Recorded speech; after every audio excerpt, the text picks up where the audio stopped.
Hey everyone, and welcome back. John here, ready for another deep dive with all of you. And I'm Mary, ready to learn some new stuff. This one is a text that was actually requested by quite a few of you. Oh, really? One Common Faith. Oh, fantastic. And we're going to unpack it. Yeah. We're going to look at its powerful insights Okay. about religion and the modern world and how it really relates to the Baha'i teachings. Well, I think it's a fascinating exploration, especially, because it was written back in 1985. Right. And it's still incredibly relevant today. Yeah, it really is. And so much has changed in the world since then. Yeah. Even with technology and globalization and so many different challenges. But somehow, One Common Faith just speaks to our current situation. Right. Like the Universal House of Justice had incredible foresight. Yeah, exactly. It's like they knew what was coming. And one of the things that struck me right away was how the text frames the resurgence of religion. Okay. Because in the 20th century, there was this dominant narrative that materialism and secularism were the inevitable future. Right. But as we've seen, religion's not fading away. Not at all. It's almost like a pendulum swing back. Yeah. People are realizing that material progress, while it's important, doesn't answer all of those deeper questions. That's right. About purpose and meaning. Yeah, One Common Faith really unpacks this idea. Okay. It points out that materialism promised progress, but it's really fallen short in addressing those fundamental needs of the human spirit. Right. And we see this reflected in the anxieties, the emptiness that plagues even the most affluent societies. Right. And it's interesting how the text even refers back to those grand development projects. That were aiming at solving global poverty. Yeah. All of those initiatives that were touted as the solution for a more equitable and prosperous world. Yes. There was so much optimism surrounding them. Yes. But the text doesn't shy away from acknowledging the reality of it. And it even states this, quote, "A widening gap separates the small number of the fabulously wealthy from the teeming millions who live in abject poverty." Wow. That's powerful. Yeah. And it really does make you think about, is material prosperity enough? Right. Because One Common Faith seems to suggest that something more is needed. Absolutely. And this is where the text brings in the historical role of religion. Okay. It reminds us how religion has always shaped civilizations. Right. I mean, their teachings shape billions of lives even today. Absolutely. But why isn't this rich spiritual heritage playing a more central role in our current search for meaning? Yeah, that's a great question. And that's the question that One Common Faith seems to be asking.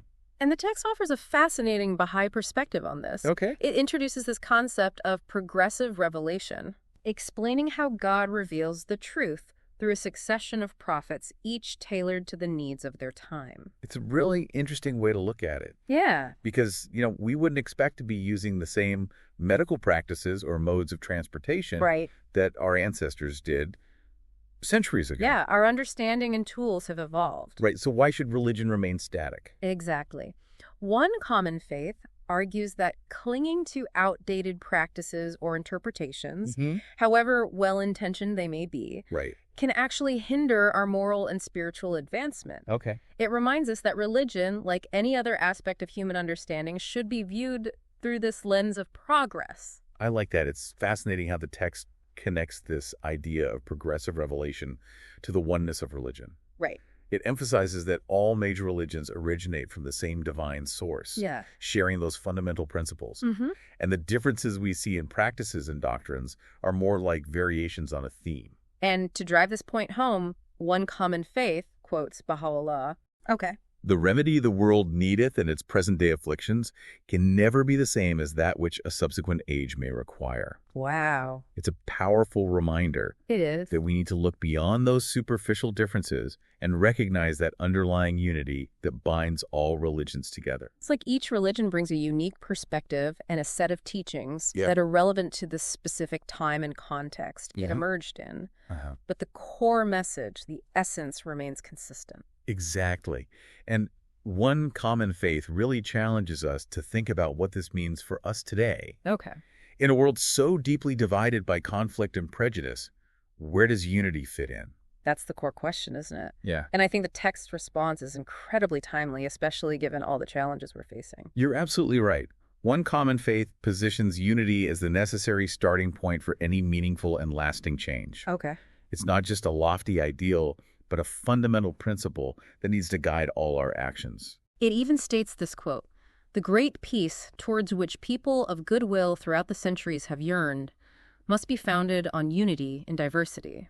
You know, that phrase unity and diversity really resonates with me because it acknowledges that true unity doesn't mean erasing our differences or forcing everyone into a single mold. Exactly. It's about recognizing and appreciating our unique identities and perspectives while still working towards a common purpose.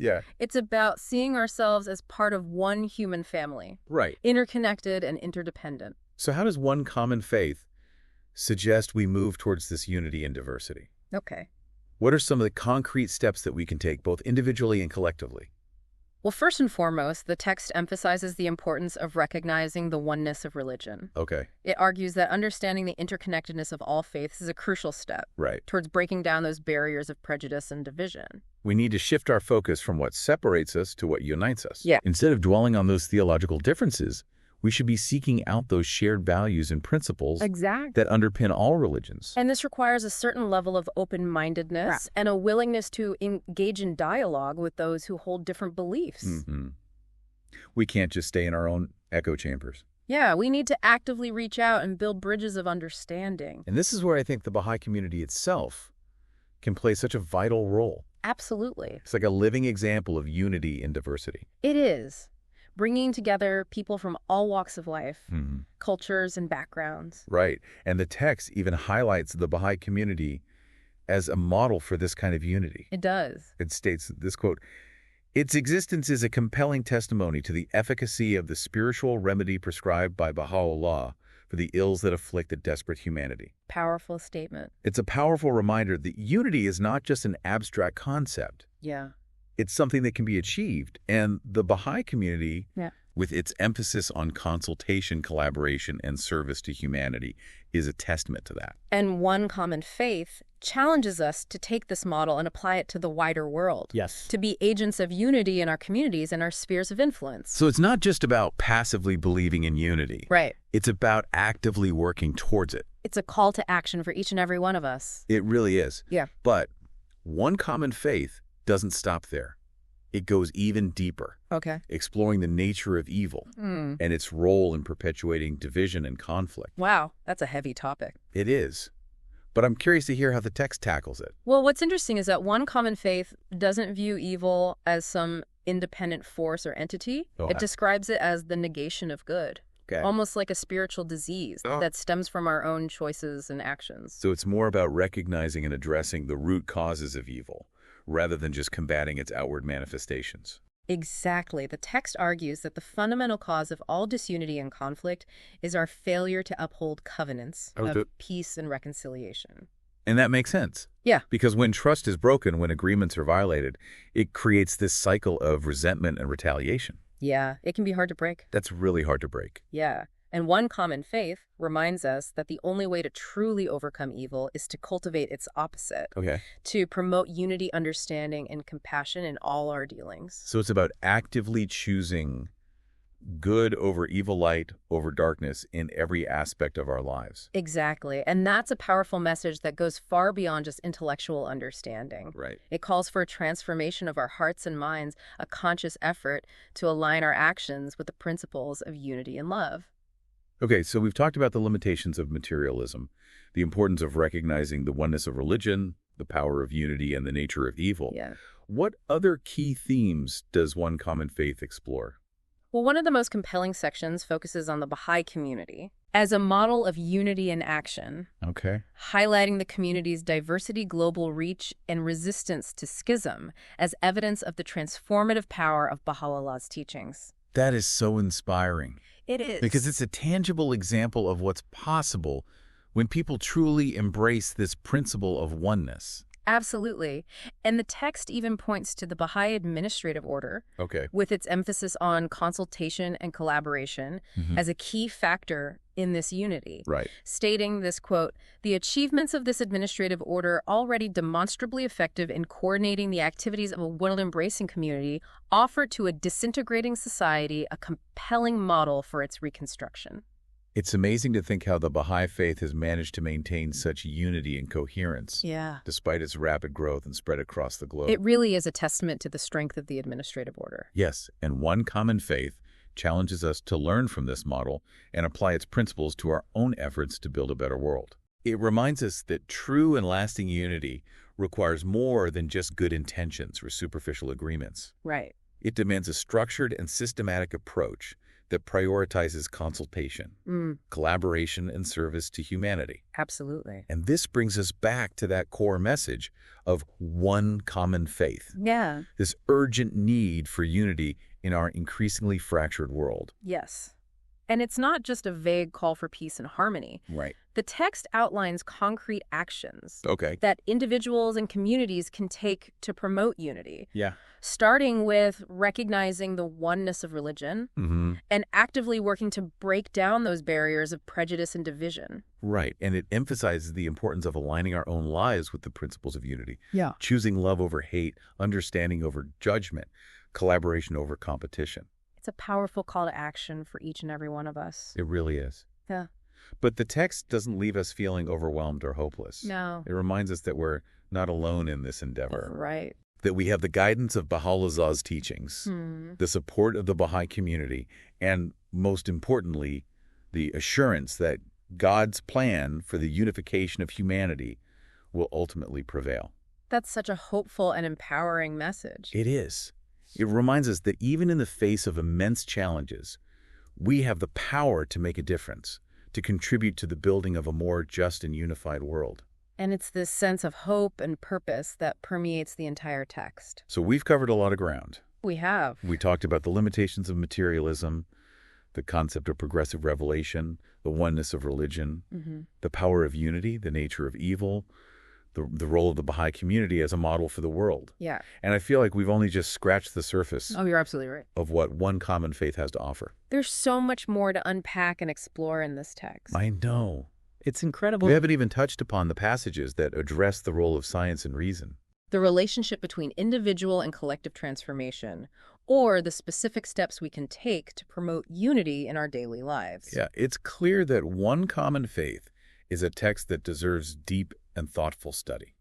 It really does. It offers so much wisdom and guidance that's relevant to our lives as individuals and as a community. And it's a text that we can return to again and again, each time gaining new insights and inspiration. I agree with that. Yeah. Absolutely. Wonderful. So let's take a little break and we'll come back and continue to delve into one common faith. Sounds good. Yeah, it really is a treasure trove of insights. And, one thing that stood out to me on my last reading was how the text emphasizes the importance of distinguishing between the eternal aspects of religion and the more transitory ones. Okay. Because it's so easy to get caught up in those rituals and practices, mistaking them for the essence of faith. Right. It's like fixating on the branches of a tree without understanding the roots that nourish it. Exactly.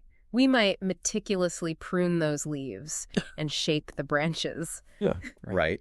But if the roots are weak, the tree will eventually wither and die. Right. And clinging to those outdated interpretations, even with good intentions, can become a barrier to growth. Yeah. And one common faith actually uses some pretty striking historical examples to illustrate this point. Okay. Think about those justifications that were used for things like slavery, the subjugation of women, or even harsh punishments for minor offenses.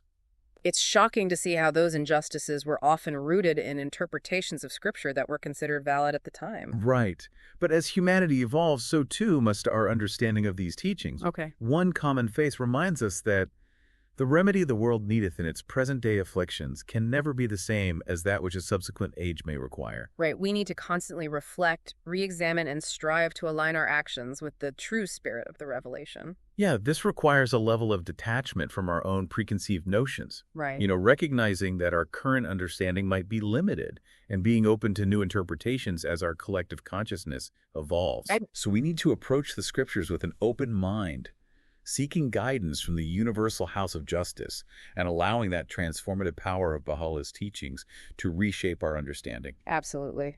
It's about recognizing that progressive nature of revelation, seeing each dispensation as a building block in this incredible journey of humanity towards unity. And that journey, as One Common Faith illustrates, is about transcending those artificial barriers that divide us. Right. Nationality, race, ethnicity, and yes, even religion. And the text doesn't shy away from naming those barriers. No, it doesn't. It explicitly states that they're often reinforced by theological dogma and interpretations that prioritize difference over commonality. And there's a powerful passage where the text uses that parable of the tares and the wheat Yes. from the gospel to highlight how theological interpretations can obscure the true message of religion, creating divisions and hindering unity. It's a reminder that even within a single religion, those interpretations can vary so widely, sometimes even leading to conflict and discord. Right, and that's why One Common Faith urges us to turn to the revelation itself, seeking guidance from those authoritative interpretations, rather than imposing our own limited understanding onto it. Yeah, it reminds us that the book itself is the unerring balance established amongst men. And this resonates so deeply with that Baha'i principle of independent investigation of truth. Absolutely. It's about engaging with those sacred texts, reflecting on their meanings, and seeking clarification from those who are appointed to guide us. Right, and as we do so, we begin to see the interconnectedness, the underlying unity across all those different faiths. Yeah, and One Common Faith highlights this beautifully by drawing those parallels between the teachings of various prophets. Yes. Pointing out those common threads that run through all these diverse religious traditions. It's amazing, isn't it? It is. It's fascinating to see how the text even delves into those specific examples, showing how that emphasis on the oneness of God, the importance of worship and service, the call to justice and compassion, and that recognition of a succession of divine messengers resonate throughout those scriptures. Transcending those boundaries of individual religion. Right. It really does transcend those boundaries. It's a powerful testament to the fact that God's message, while revealed progressively through those different dispensations, is ultimately one and the same.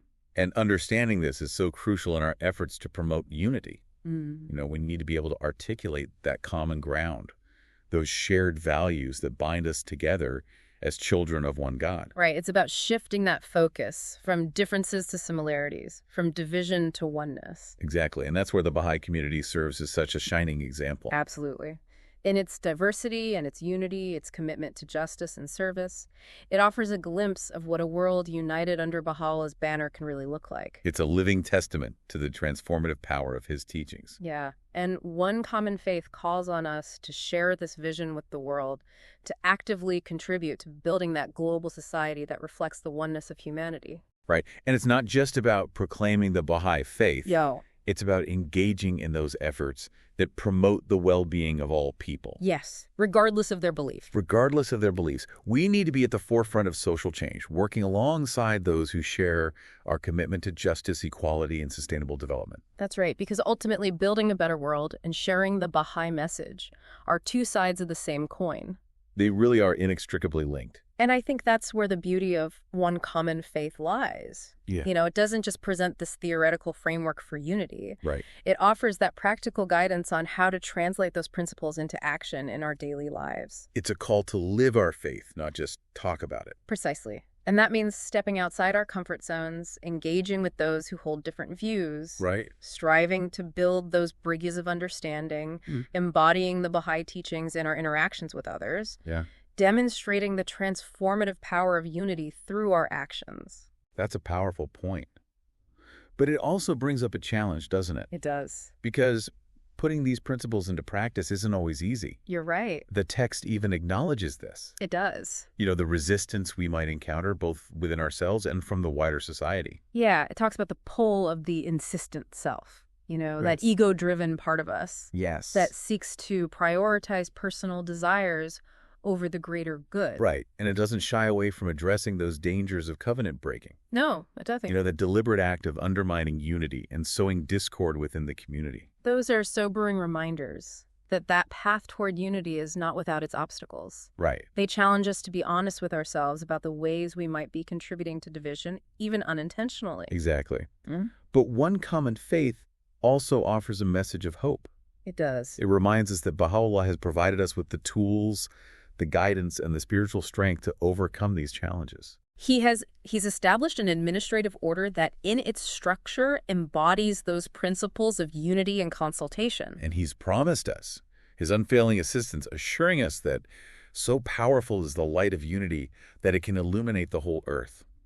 That's a promise that fills us with such courage and determination. It does. It empowers us to persevere in our efforts, knowing that we are part of this divine plan that is destined to succeed. And that success, as One Common Faith states, is not just about the triumph of the Baha'i faith. Right. It's about the transformation of the world. Yeah. The establishment of that global civilization that reflects the oneness of humanity. It's about creating a world where justice, peace, and unity prevail. Right. A world where the inherent nobility of every human being is recognized and nurtured. And that's a vision worth striving for. It really is a vision that compels us to dedicate our lives to the service of Bahá'u'lláh and the advancement of his cause. Yeah, it really is a vision that gives our lives, that meaning and purpose. Yeah. And, as we delve deeper into One Common Faith, I think we're reminded that this vision isn't just some distant utopia. Right. It's something that we are actively building, Yeah. brick by brick, through our own, individual and collective efforts.